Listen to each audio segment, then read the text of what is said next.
Summertime, and the living's easy. Rallies on the microphone with Ross MG. All the people in the dance will agree that we're well qualified to represent the LBC. Me and Louie, we gonna run to the party and dance to the rhythm. It gets harder.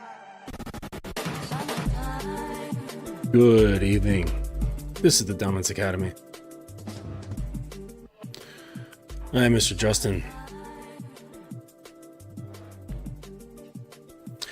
And it's Friday night. Probably not going to be a lot of folks coming through. But I will be on the Manhood is a Skill Set show tomorrow at 12 Eastern. So that'll be going down. But I want to pop this video in here real quick. Yeah, I think maybe it'll be a short one. If we're not going to have much engagement. But it's about awakening that obedience.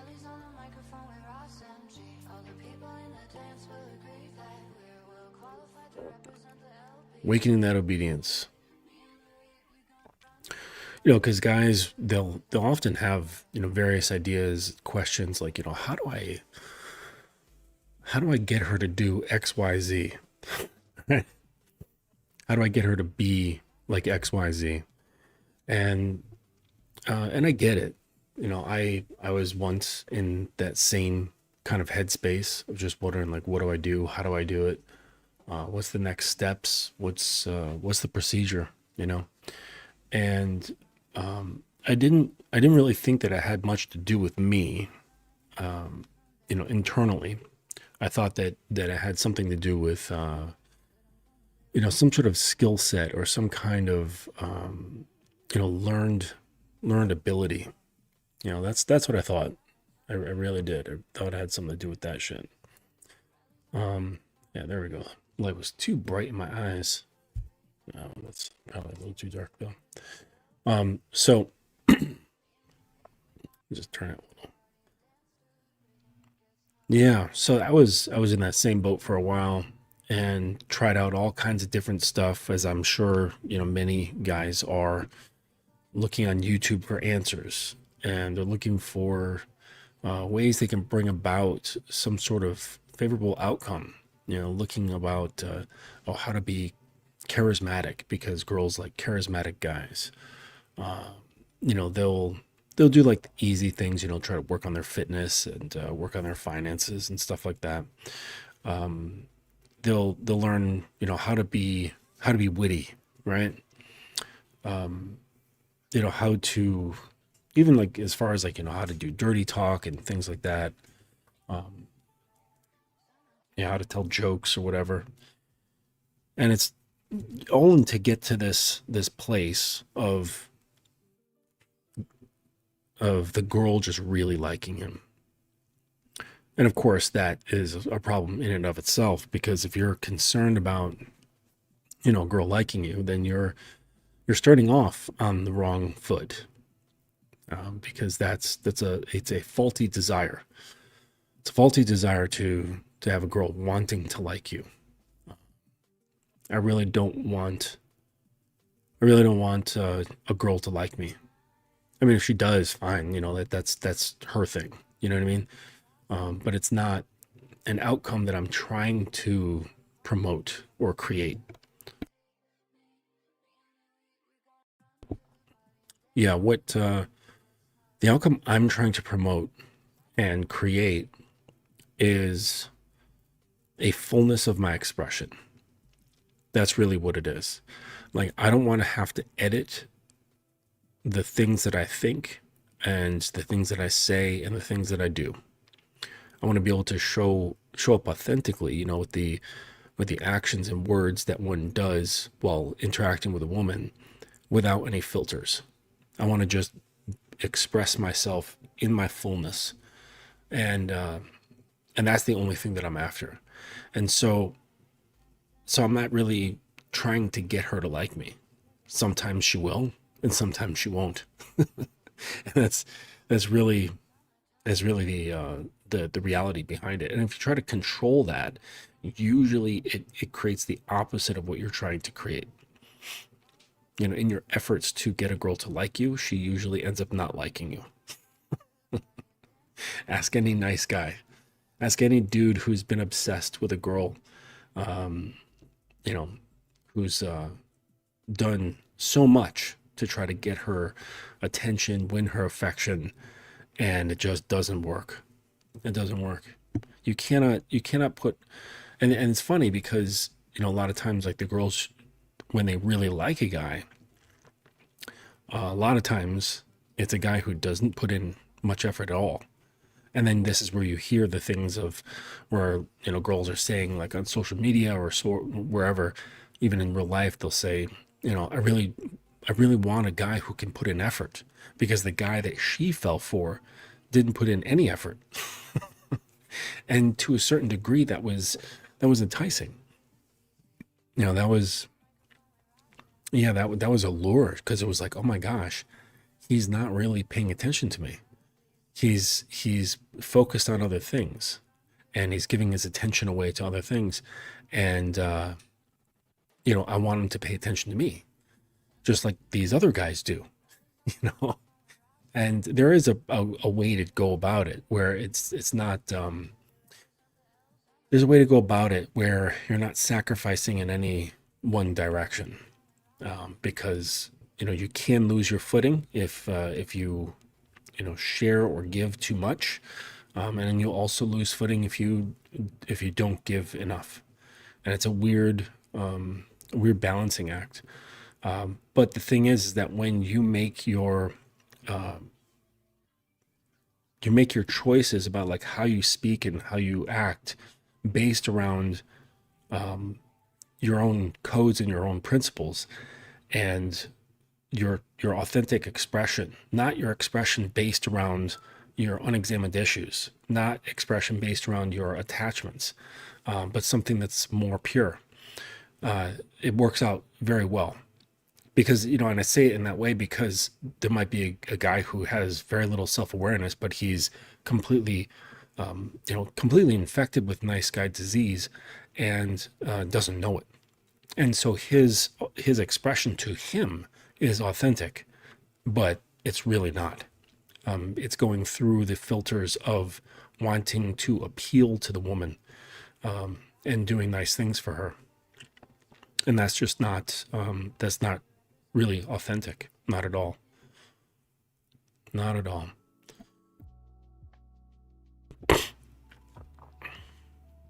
Yes, thank you, Uncle Guns, for putting up my links. Appreciate you.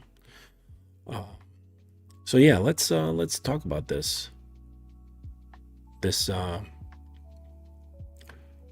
see here. Yeah, all right, that's fine. So when a man, he can learn techniques, memorize positions, he can study things like tantra or practice breathing, and still remain forgettable in a woman's body. And I was thinking about how there's, like, these different levels, okay, and it shows, like, where a guy is, right? So, like, say, like, a young guy, he'll be on the level of just trying to get a woman to notice him, and so he thinks it's all about looks, right? It's all about a nice jawline. It's all about having, really sharp style, having a good Instagram account or whatever, just to get the attention or the curiosity of a girl. Okay. Then once that is established, what's next after that? Communication. So after that gets more regular, then it becomes, oh, well, that's not that important. Really, the deal is it's all about communication.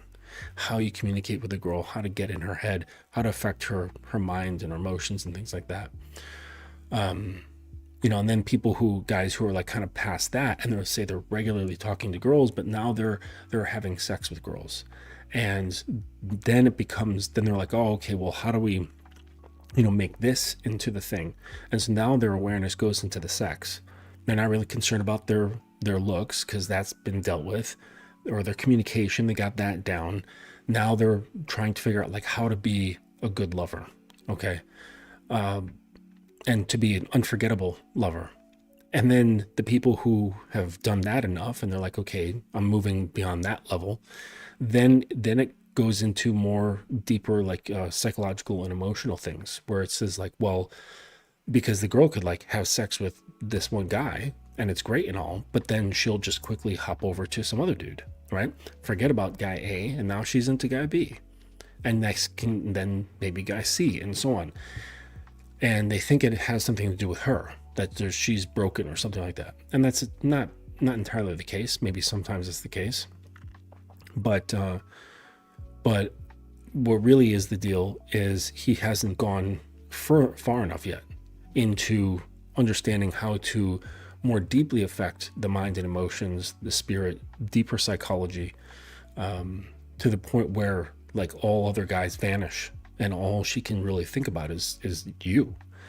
And and this can go even further, right? Because then there's kind of like the dissolving of ego, and then she's not like, I'm into you, that I starts kind of getting thinner, and now they start embodying just an entity. They're an entity that represents a certain I don't know, like a certain position, a certain life force, a certain like archetype almost. And that's what they are, right? And so the individuation starts kind of getting thinner, starts melting away. And in order to properly do that, the guy has to do the same thing. And he becomes an entity. Like that sense of I also becomes thinner. And I'm sure there's a level beyond that. Okay. But I was just thinking about this, as I was listening to guys talk, and, when they say like, it's all about this. And when they say this, yeah, it's all about your style. I'm like, oh, well, clearly for you it is, because that's the level that you're at. Like, you're not regularly communicating with girls, you're communicating from a distance, and that's the only tool you have at your disposal, right? So you can really tell like where guys are at by the things that they talk about. Okay. And even if they're lying, because you cannot lie about something that you don't have any awareness of its existence, right? Anyways, so let's go back to this here. So part about still remaining forgettable in a woman's body. And so moving on here, because what makes a man unforgettable isn't the tactic or the skill. It's the presence that he brings into the moment. The dominant lover is not defined by how well he performs emotion, but by the atmosphere he creates around her nervous system. Masculine presence is not a pose. It's a state of internal gravity that draws a woman out of her thinking mind and into her erotic instinct. A woman opens when she feels a man anchored. She unfolds when she senses he is directing the moment. She lets go when she feels she doesn't have to think anymore. That is the essence of masculine presence in sex. The man becomes the still point that the entire encounter forms around. When a woman is with a man who carries that center, she relaxes in ways she didn't know were possible. Her breath deepens, her body softens, her eyes change. She becomes more responsive because her system recognizes a leadership strong enough to guide her deeper than she can guide herself. And this is something that I've said before, that the opening up, the more advanced levels of vulnerability cannot be achieved by herself. Like, a woman certainly can become vulnerable to a man to a certain extent. To go beyond that level, she has to allow him to bring her there. And because you cannot be in control and lose control. You cannot bring yourself to the state of losing control, because that requires a guiding hand. So they can go up to the brink, but that's about it. And then beyond that threshold, it requires someone else. So let's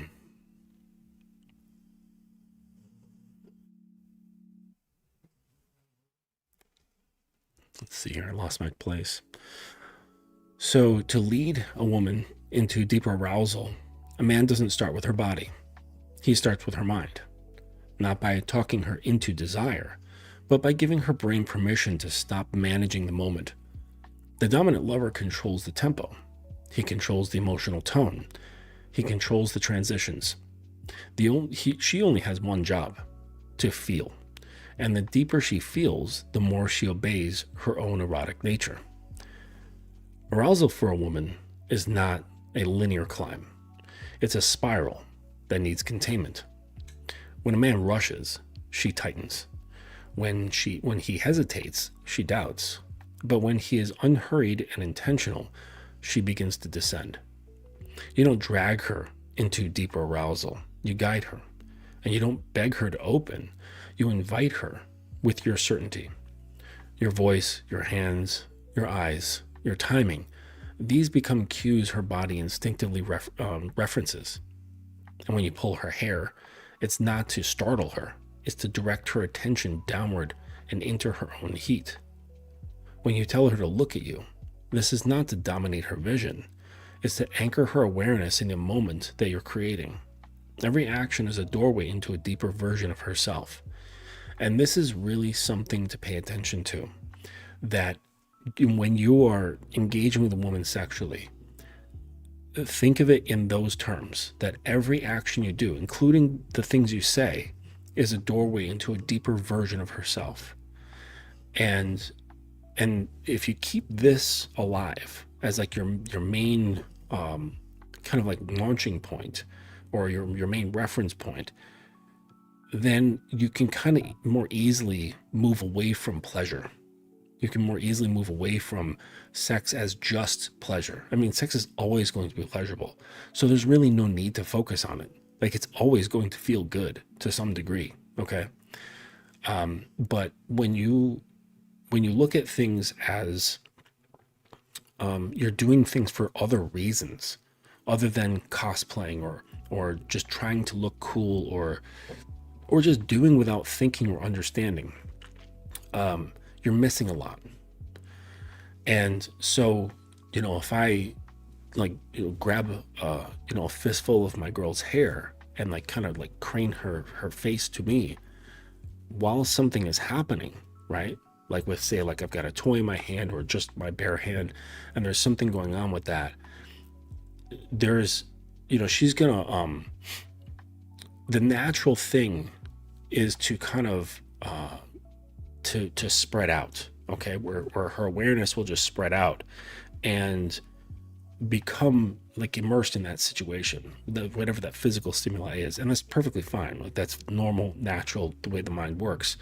But by the grasping of the hair, and which excites certain nerves, but it also can just in a very plain way guides the head to look in a certain way.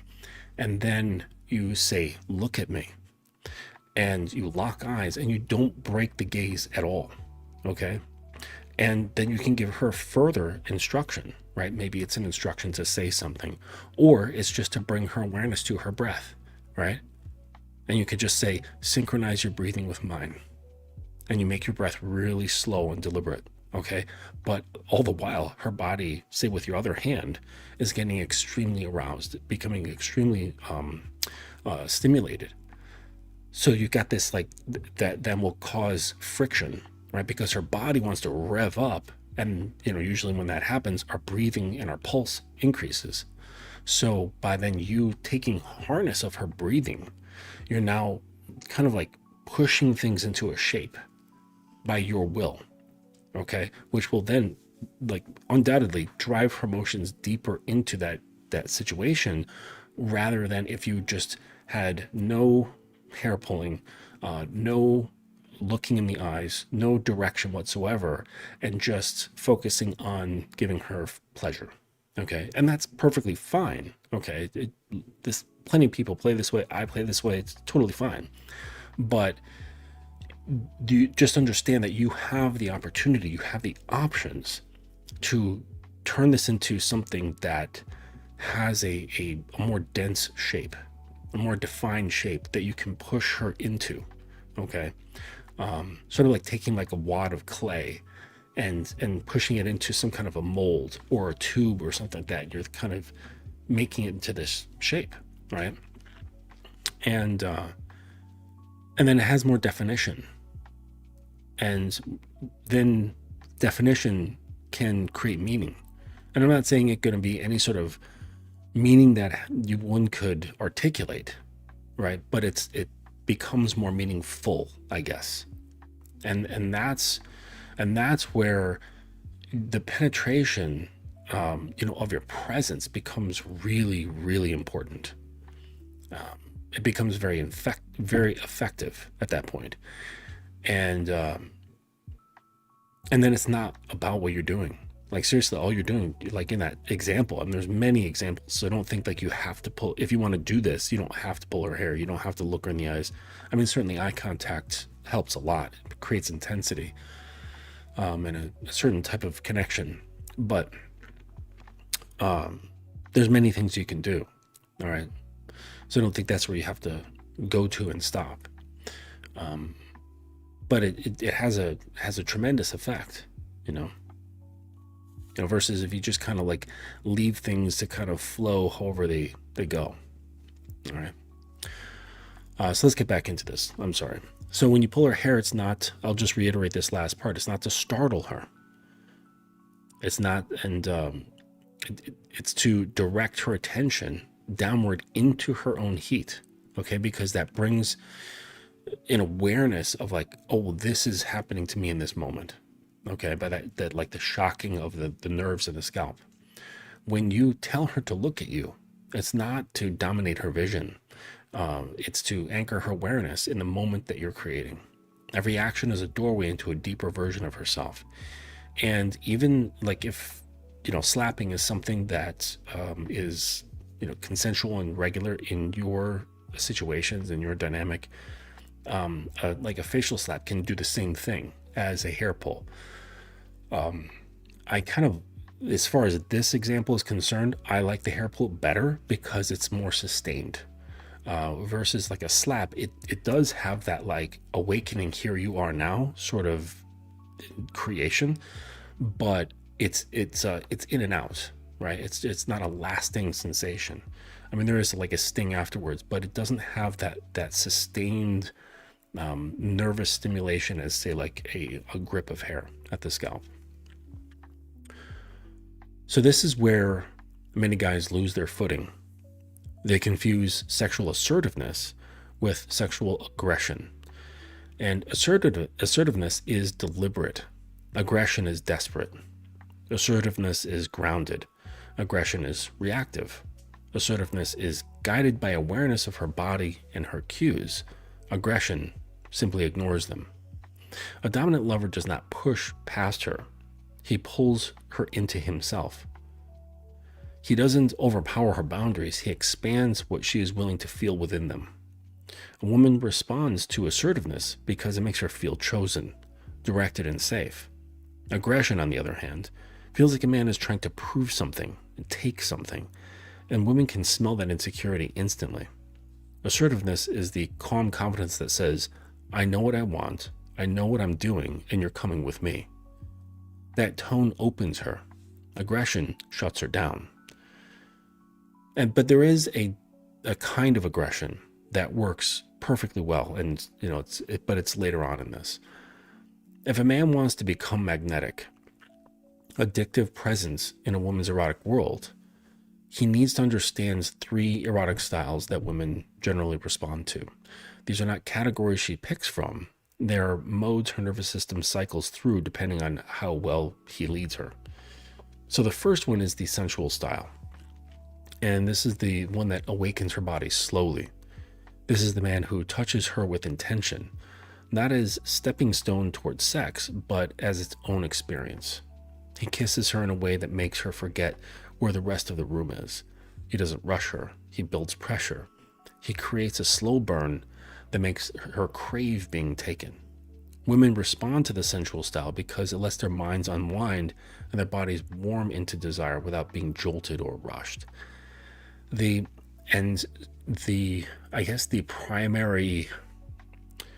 primary energy behind or the intention behind a sensual style is tension control. But it's not tension control that causes anxiety or fear or despair. it's tension through anticipation. And so this is the sort of thing, like, let's say, let's say you're a guy who really enjoys giving oral sex, and you are making your way up her legs, like starting at her feet, you're kissing or licking, going up her feet, and just really taking your time and lingering, and she knows what you're going. She knows what you're planning on doing, but you're taking your sweet ass time getting there, and just stopping in various parts, almost to not just to linger for the sake of causing anticipation, but more so like you're caught up in the appreciation of certain body parts. Almost like how a sculptor would stop and just look at the thigh or the knee of a marble sculpture, something like that, and slowly making her way. And then once you get there, she's like, oh, like finally he's at my pussy at long last. And you still don't go in. You like start kissing around the vulva, just kissing around the lips, and like purposely staying away from the clit, and until she's like trying to like move her body subtly, like trying to like chase your mouth to put things in the right place, and yes, it's a bit of sadism, okay, but it's like kind of like wrapped in silk, right? It's like sadism wrapped in silk. And that's kind of how you got to think about it, where you're torturing her, but with the most loving hands possible. It's torturing her from like an energetic level, not like an actual physical or overt way. All right. And this is how you should be thinking about the sensual style. All right. The next one is the commanding style, and the one that pulls her into obedience through tone, direction, and confidence. It's the man who knows how to say, come here, in a way that rearranges her chemistry. He enters her space with clarity, and her body answers. He doesn't ask for permission to lead. He simply leads. This style triggers the deep feminine instinct to surrender to a man she trusts and respects. When you embody this style, she becomes more responsive, more vocal, and more naturally submissive, not because you forced it, but because you unlocked it. And this one has everything to do with your own confidence. If she can sense your doubt, it's not going to work. Like, you can't have a commanding style, or you can't exercise the commanding style if you have doubt in yourself. This is it's really, really not going to work, and you're gonna look and you're gonna feel like a fraud. So you really have to believe in yourself, let go of the doubt, and understands that this is an aspect of sexuality that women really enjoy. They really enjoy hearing not only the commands themselves, but hearing it in a tone and in a, like, with being motivated by a particular energy that is very confident, and part of the confidence has to do with not even thinking about whether she's going to protest or push back, right? Because that little bit of awareness, like kind of like glancing over your shoulder to see if she has balked at the situation and she's putting up resistance, right? You have to go in with full conviction, and not a forceful conviction, right? Calm conviction. And there's very simple commands that you can do that I've covered before that are very easy. And the reason why they're easy is because they're things that people do in the bedroom anyways. And this would be, I just mentioned come here. That's a very simple one. Kneel. This is something that's, girls are on their knees in various situations in the bedroom. So that's not out of the ordinary.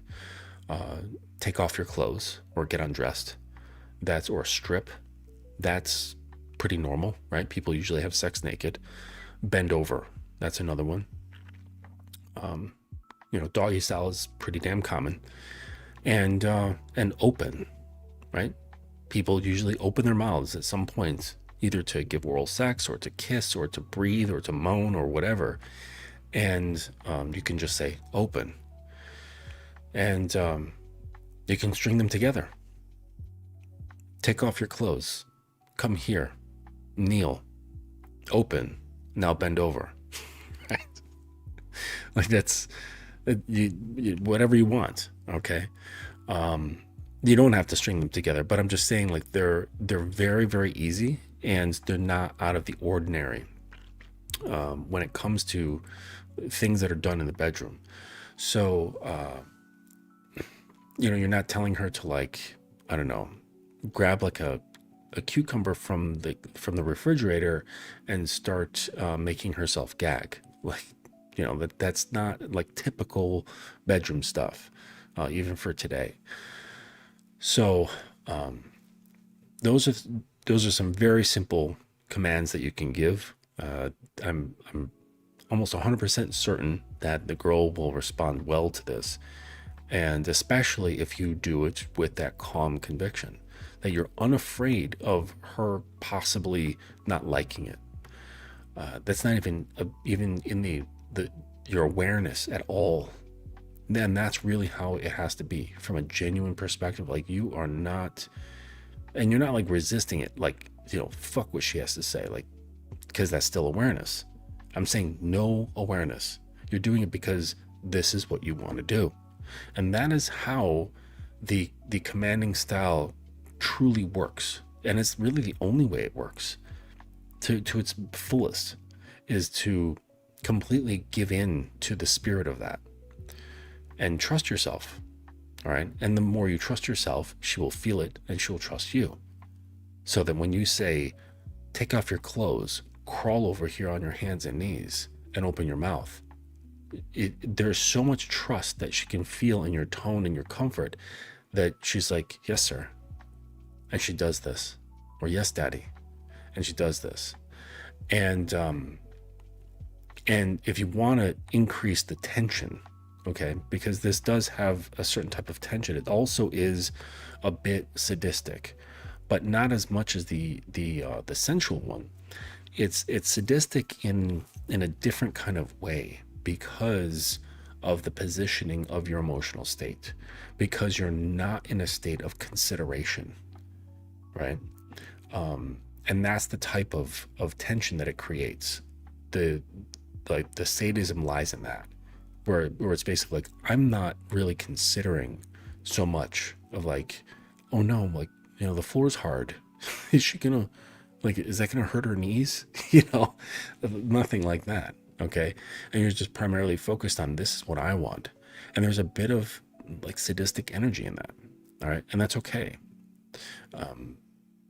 Not all sadistic, the word gets a bad rap. It's had a bad rap for hundreds of years, or a couple hundred years. I think what that it came about with, like, the Marquis de Sade. So, and since then, it's always had this like negative slant to it, but it really doesn't have to, right? It's just one more color on your palette. So moving on, the third one is the primal style. And this is what I was talking about with aggression. The primal style, the one that ignites her raw animal nature, this is not aggression. This is her intensity without chaos, purpose without frenzy, hunger without loss of control. Sorry, I just had to check something. It's the energy that makes her feel claimed, devoured, overwhelmed, in the exact way that awakens the most ancient part of her, sexuality. When done correctly, the primal style brings her into ecstatic, uninhibited state, where she stops filtering herself. She claws, she moans, she aches, she trembles. Not because you told her to, but because you stirred the part of her that doesn't speak words. And this is sometimes a difficult place for girls to get to, because to be uninhibited means that their brain has turned off. And it's quite difficult for a woman to turn her brain off. This can be brought about in a number of different ways, but I would say that it begins with you. It begins with you entering a certain state and her feeling comfortable following you there. And it's not going to work if you command it, right? It's something that she must feel and step into, not something that she just follows like an order. You can't command her to unleash her primal nature. Like, it doesn't make sense, okay? Because it's a simpler mind. It's not about making decisions at all. It's not about thinking. It's about just pure feeling. And so that's why it can be difficult. There's ways you can go about it through, say, like certain emotional stimulation. You can bring her through this by way of physical stimulation, sometimes as pain, bringing her into sort of like the fight or flight type mentality. But mixed with arousal, it becomes this other thing. So there is a bit of aggression that's used here, right? It's not assertiveness, it's aggression, but it's controlled aggression. And this is part of the responsibility part that comes with being a dominant, is that she might be able to lose control. She might be able to fully just lose herself, no sense of time, space, or identity. And she's just this thing that's acting. And that's fine. But we don't have that luxury. We can come close, but there must be always a piece of our awareness that hasn't lost it, right? That hasn't just been thrown into the fray. And this is so that we can monitor things. We can make sure that someone's not getting physically injured or emotionally injured. There's just safety involved, because sometimes this stuff can get intense. It can get into like almost fighting one another. And, I'm not talking like closed fists, like MMA ground pound sort of stuff, but more of like how an animal, like two tigers would be fighting each other. And this I've seen, and it's, you'd think that it's some sort of uncontrolled thing, but someone, typically the top or the dominant, there's a piece of their awareness that's not sunken in, that's standing to the side and kind of making sure that everything's okay. And that's just one of the sacrifices that we have to take on as leaders. We don't get the privilege of just losing ourselves into something. And that's okay, right? I kind of actually like that. I like this idea, just the whole notion of it, that like this whole shit is mine to manage. And other guys, they're going to feel like that is a burden. And that's unfortunate, because I don't see it as a burden. I think it's incredibly creative. I don't know. I just think it's great. I love every aspect of it. But now there's like a fourth level. And this is about the skilled dominant lover. And he knows how to move between all three styles seamlessly. And so this is, he knows how to use the sensual style to open her. He can shift into the commanding style to take her. He can step into the primal when her body is ready to be undone.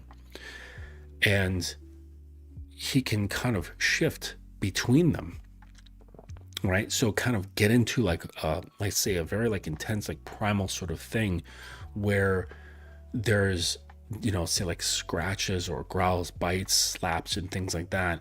And she's like slammed up to the wall. And then there's a shift, right? Where like there's a very firm grasp around the throat or of the hair. And now there's a shift. Look at me.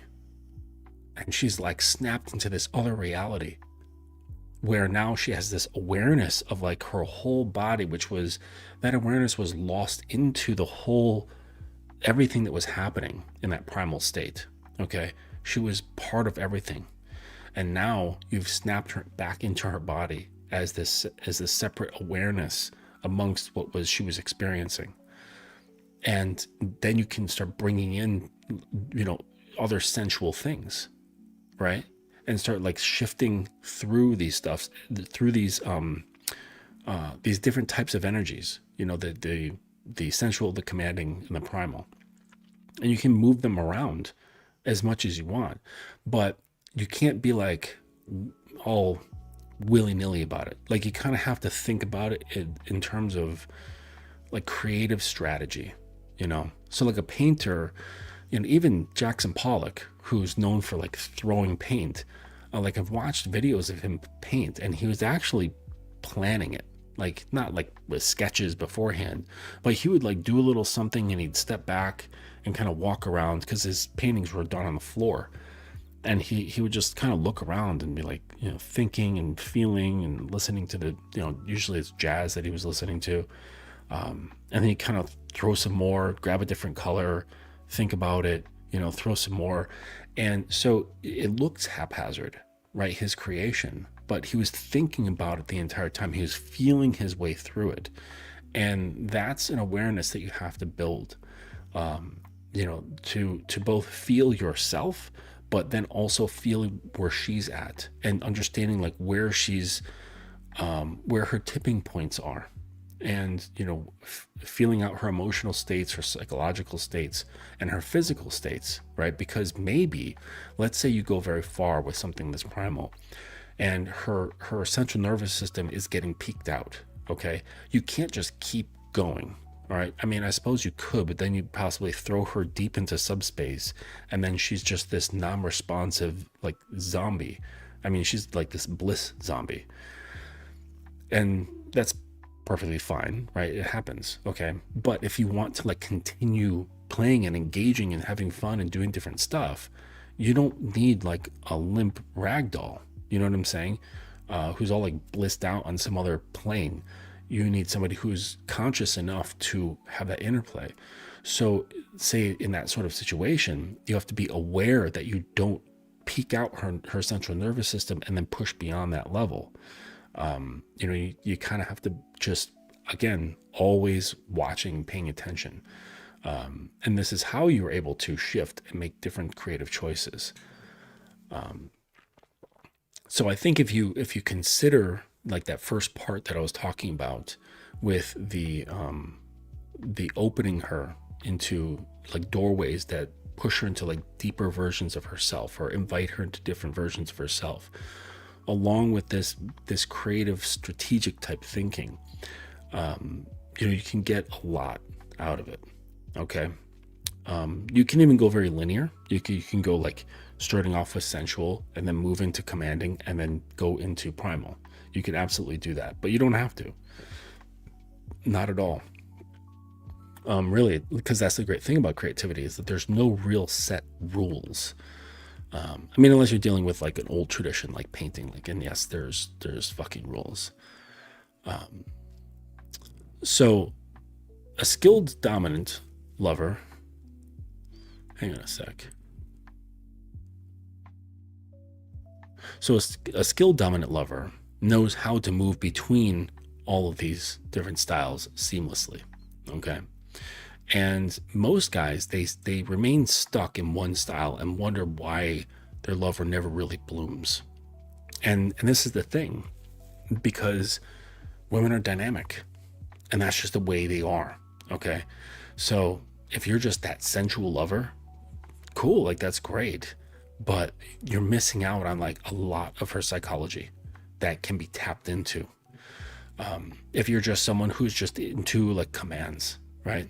And you're just this commanding guy, but you're lacking in that sensuality, that's going to be tough, because there's a great deal of eroticism to the coldness of the commander, right?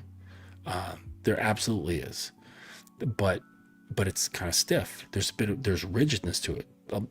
Although there's a lot of eroticism to that rigidness, but if that's all there is, well, then it's limited. And same with the primal. Like the primal just moves off of instinct, and that's great, but there's no planning. There's no vision. It's just pure reaction and feeling. And certainly it's not sensual, right? It's just, I want to consume, I want to devour, I want to like just rip her into pieces. And that's great, right? But you're missing out on a wide variety of different things. So with each one, if you only have one, it's like having just like a couple of colors on your palette. Versus if you bring them all in, you can have all of the colors. All right. And you can create all kinds of interesting paintings with that.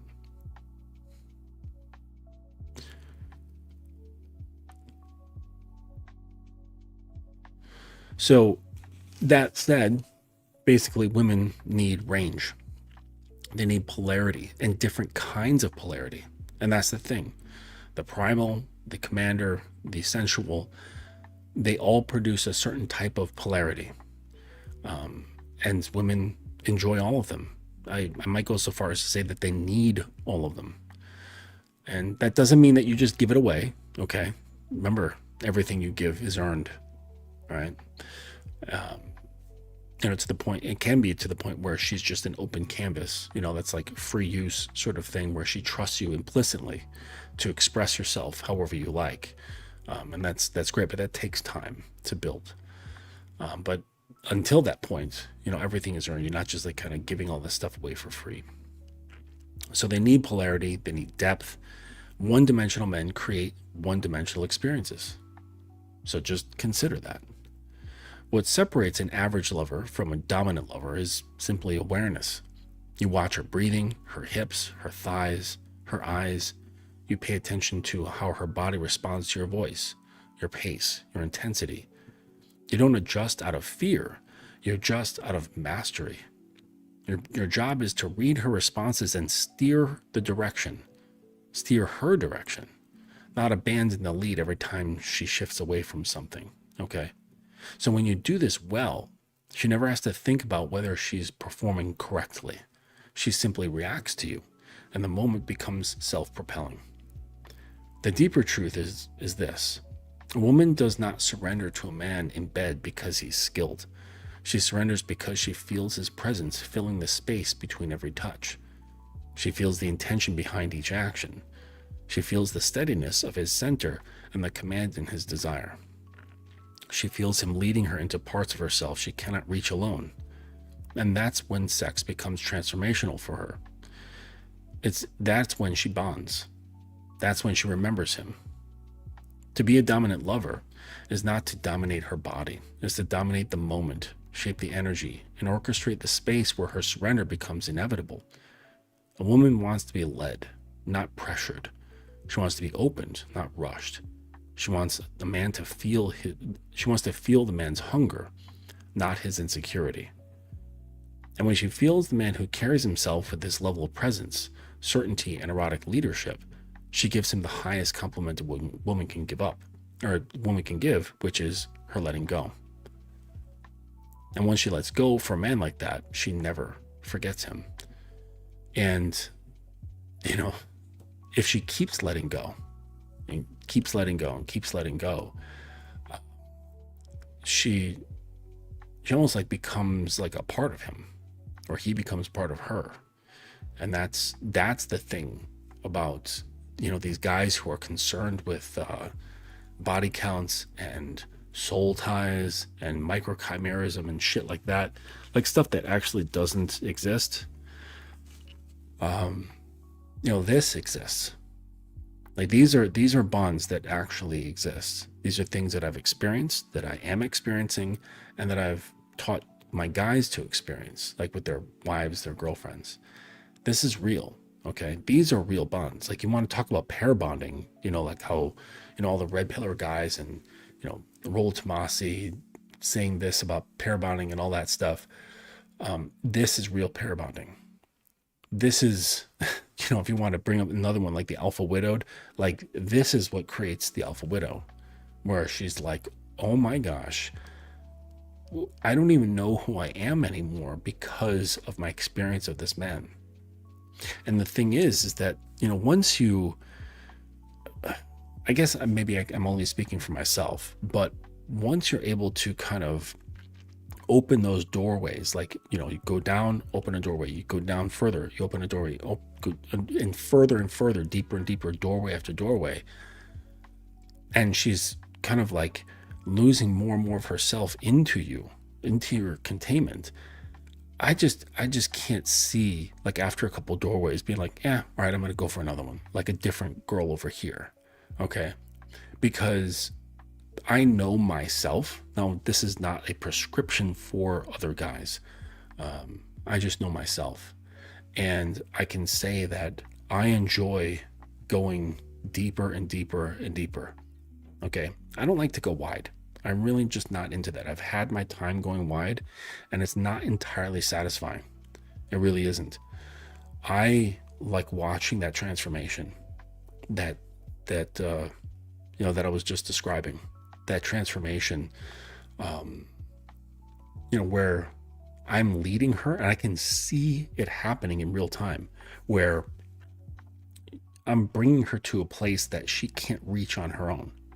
Like, she can't reach that level of trust, that level of safety, that level of like emotional release, that emotional freedom by herself. She can't do it. I mean, maybe with like certain like psychedelic drugs, possibly, but still, that's not on her own. There's something helping. Okay. So, if it's on me, if I'm that psychedelic drug, then that's what I like to see. I like to see the result of my presence and my creative tinkering. Okay. Because I do treat these things as like creative tinkering. What if I do this? What if I kind of pull these levers or these strings and see what happens, And, I like to see the results. I guess that's like the putting on my alchemist hat and seeing what happens if I mix this and a little bit of this, right? And I can't do that if I like start something and then just shift to another thing, right? So I'm not the type anymore to kind of like shift from person to person. It's very difficult. I would say 2 at most. I would be able to kind of lead and influence on a deep level 2 girls at most, because it does take time. It takes time training on your own if you need to learn certain things, and like awareness, paying attention to stuff, testing, observing, and pushing where you need to push, not laying off where you need to lay off, and just the time it takes and the amount of like energy, awareness, that sort of stuff, that I can't see myself doing this with more than 2 girls, for an extended period of time, while also running 2 businesses and all the other things that I have going on in my life. Like, I mean, maybe if I was like independently wealthy and had no other responsibilities, but then I don't know, I think I would just spend more time riding motorcycles. To be honest, as much as I love this stuff, it's like, it's very, very interesting to me. I probably wouldn't take on more girls just because I had more time. I'd be like, yeah, those roads are calling me, and but I do fantasize about the idea of that story and movie called The Story of O. If anyone's ever seen that, anyone's ever seen The Story of O, it's good. I mean, it's old, so be prepared. It's not made very well, but yeah, this girl comes in and she just becomes like this slave to this guy who's in this mansion, and there's other slave girls that are there, and I don't know. It's a pretty interesting movie.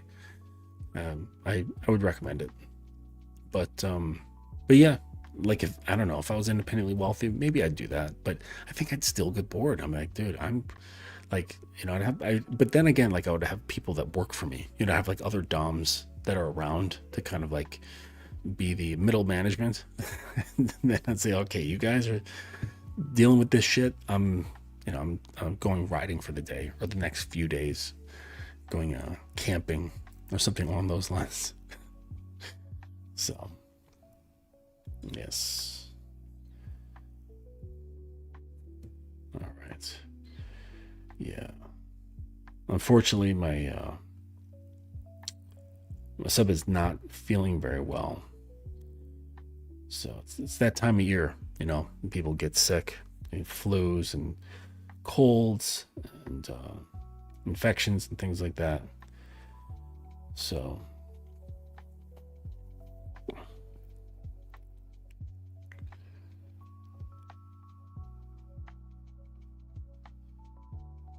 yep. Okay, well, that's all I really came to share. If anybody has any questions, certainly feel free to ask them now. Give you a couple minutes. There was this post that I just saw that was interesting. I was going to read it, but here it is. Yeah, there's this interesting post on Instagram, chatting with the Lightkeeper. I don't even know who that is, but I think I'm following them.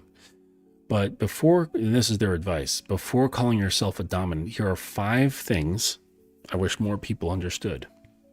1, dominance is not a form of performance art. It's not something you switch on to look the part. It's how you handle leadership, trust, and yourself when no one is watching. 2, dominance requires emotional maturity. If you cannot manage your emotions, you are not ready to lead another.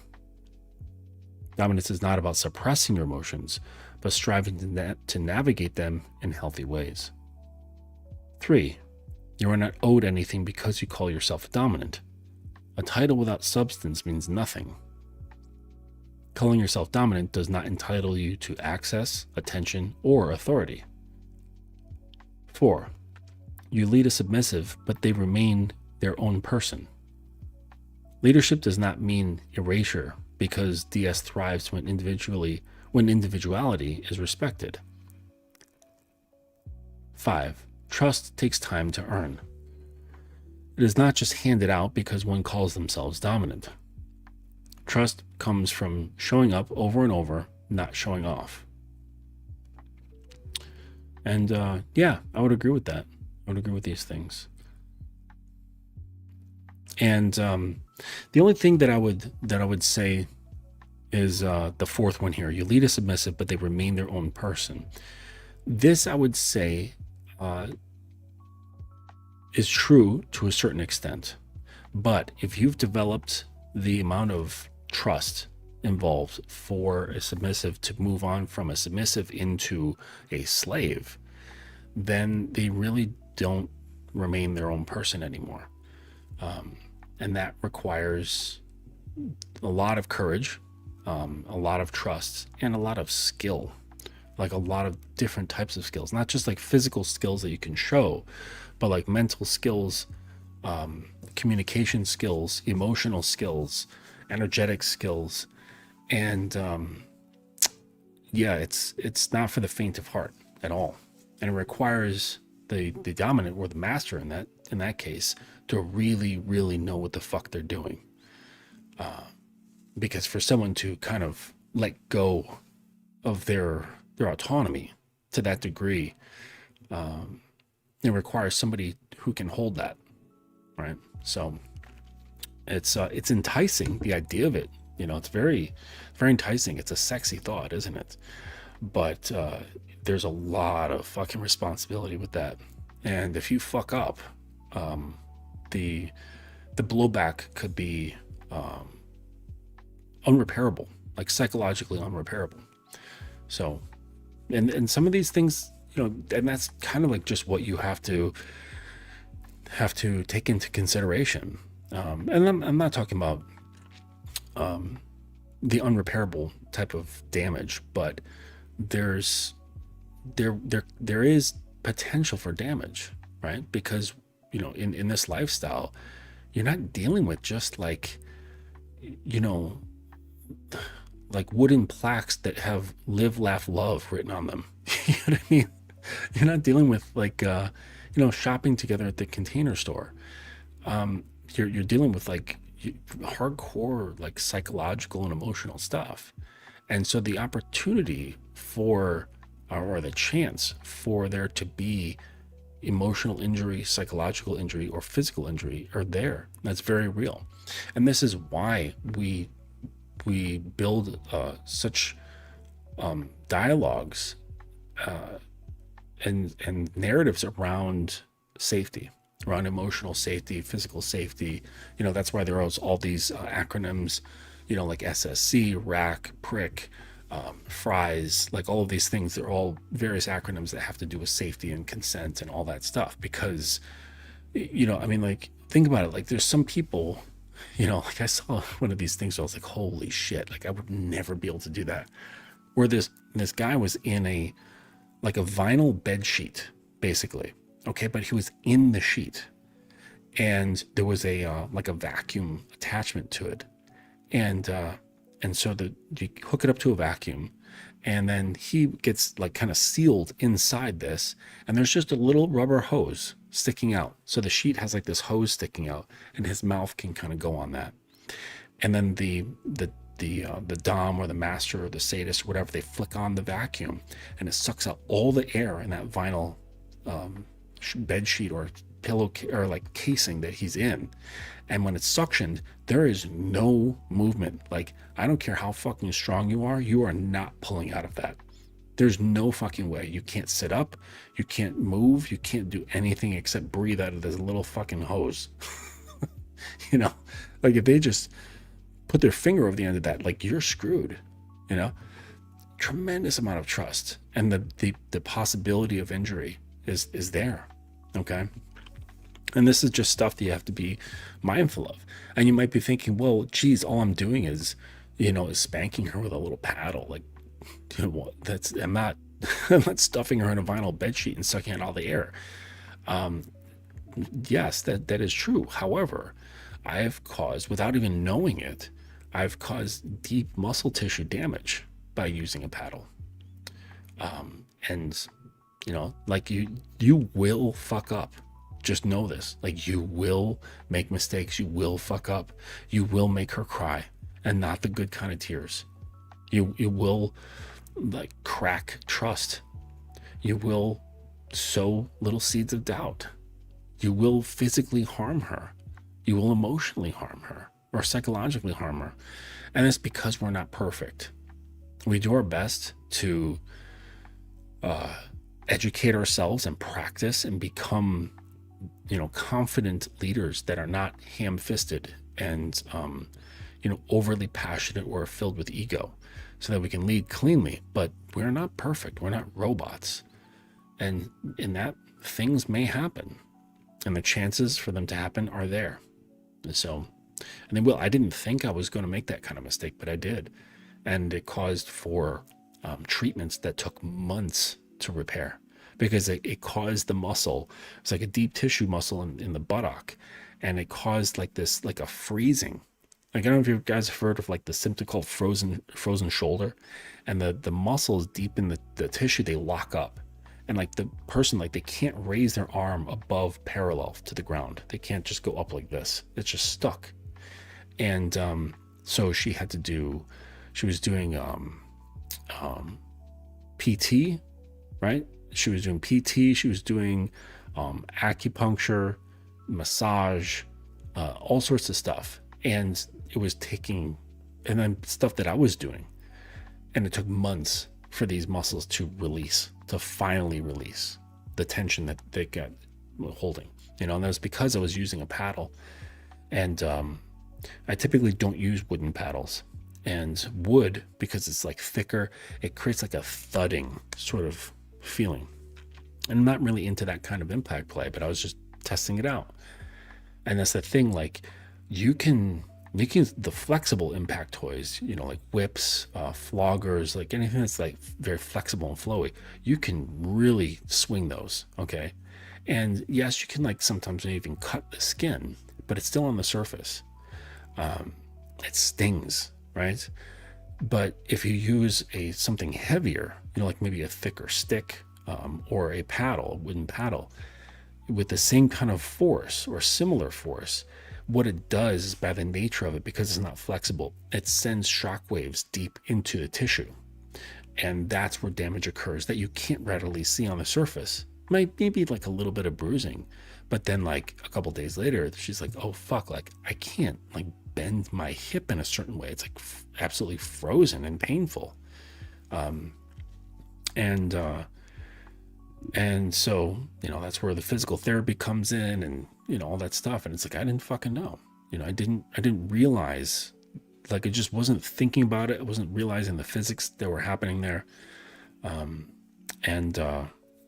So if I do have some like rigid impact, it's usually thinner stuff like canes. I like canes, thinner sticks. I've got like some plastic, like thinner sticks that I like because you can bend them so they're like in between flexible and stiff. I've got some wooden, like thicker ones that are about like an inch in diameter, and that's about it. So I was playing with paddles and I created an injury that I didn't expect that I was going to create. So just keep that in mind. Oh, here she is. What's up, kitten? Kitten with the sore throat.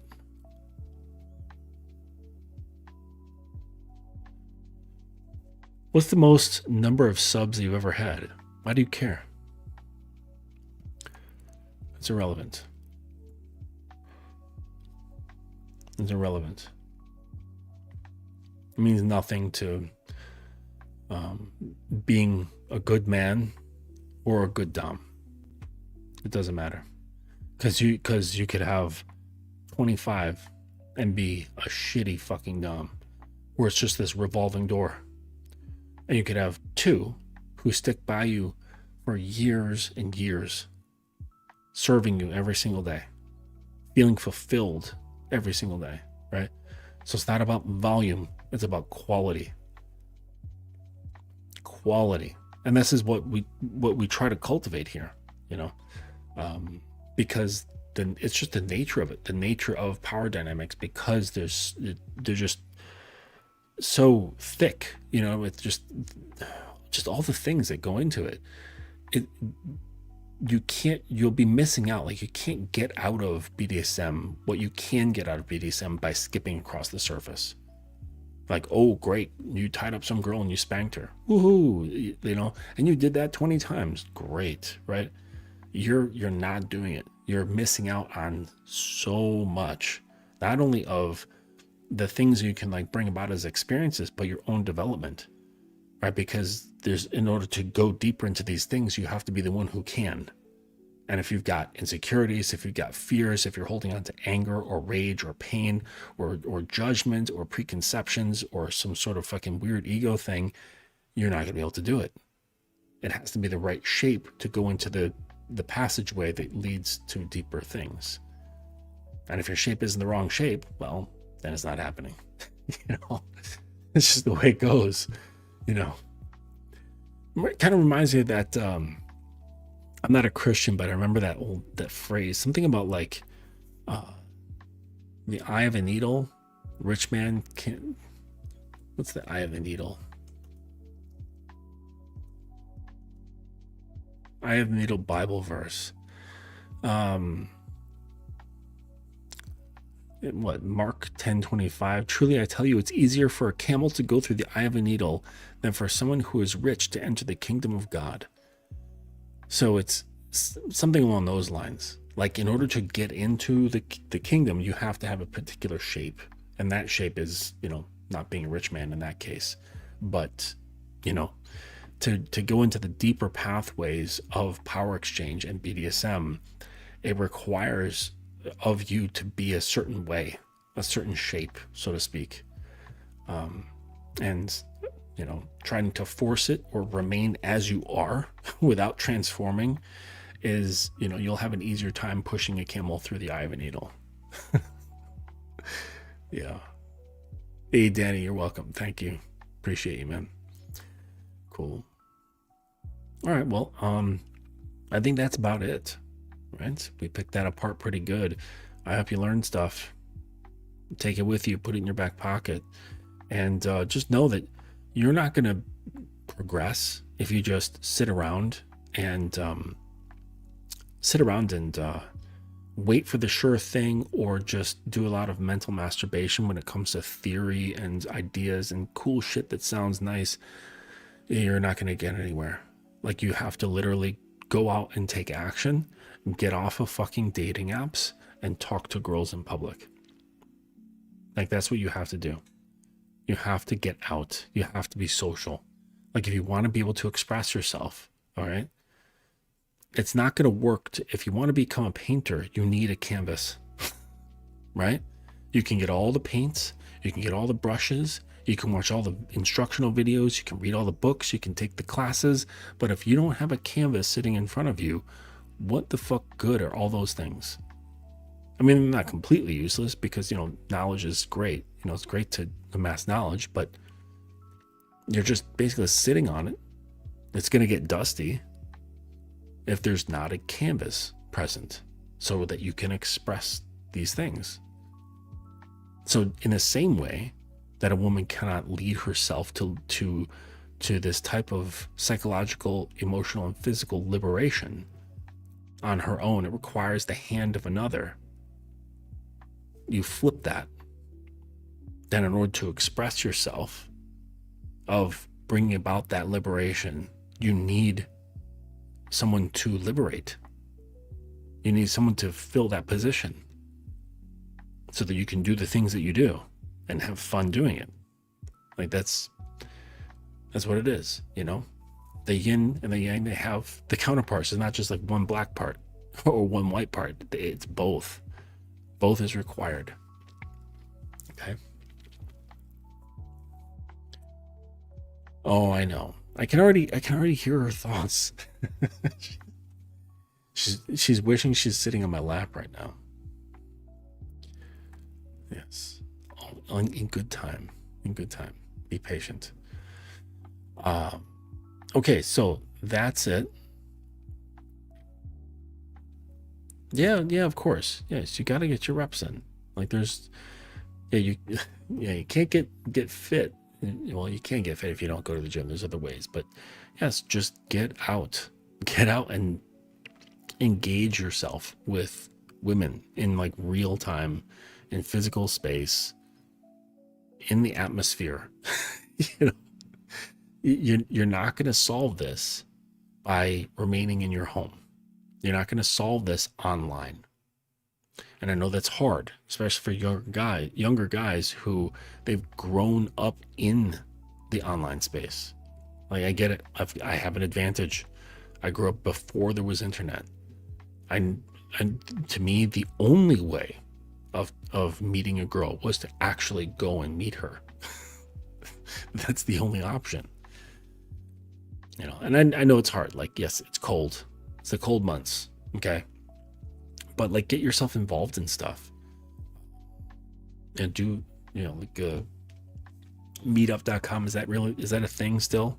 But like, look for activities, look for different things happening in your town or your city. Do some research, okay, of like fun, cool things that are happening, and go and do them. And if there's girls that happen to be there, great, talk to them.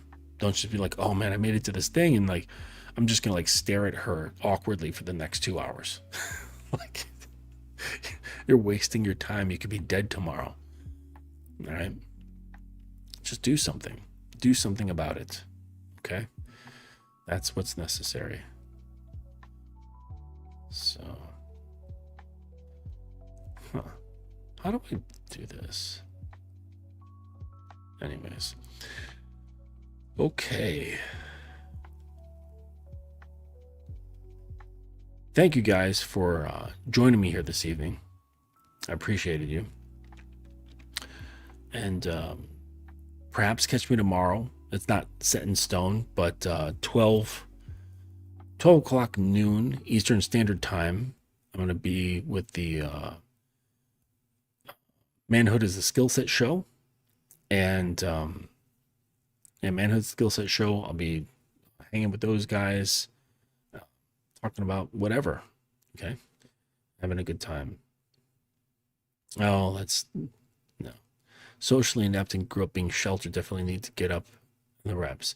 Well, you know, just keep telling yourself that, and that's going to be the reality that you live in, right? If you keep saying, I'm socially inept, okay, great, you're socially inept. I grew up being sheltered. Cool. Now you have an excuse to keep staying where you are because you have a plausible deniability, right? And definitely need to get up the reps. Okay, so now you keep saying, becoming one of those I'm gonnas, right? I'm gonna do this. You ever hear those guys? I'm gonna do this. I'm gonna do that. I'm gonna do that. I'm gonna publish a book. I'm gonna go to the gym. I'm gonna get a new job. I'm gonna, and they never do shit. So just vanish and stop talking, or do something, because nobody gives a fuck, right? Like, you have to be the only one, and you are the only one who gives a fuck. So either like be quiet about the excuses and just vanish, or do something. That's it. It's really that simple. The samurai, either draw the fucking sword completely out of its scabbard, or don't. That's it. It's not complicated stuff. I'm socially inept. So, okay, fine. Then do nothing. Roll over. Just, just roll over.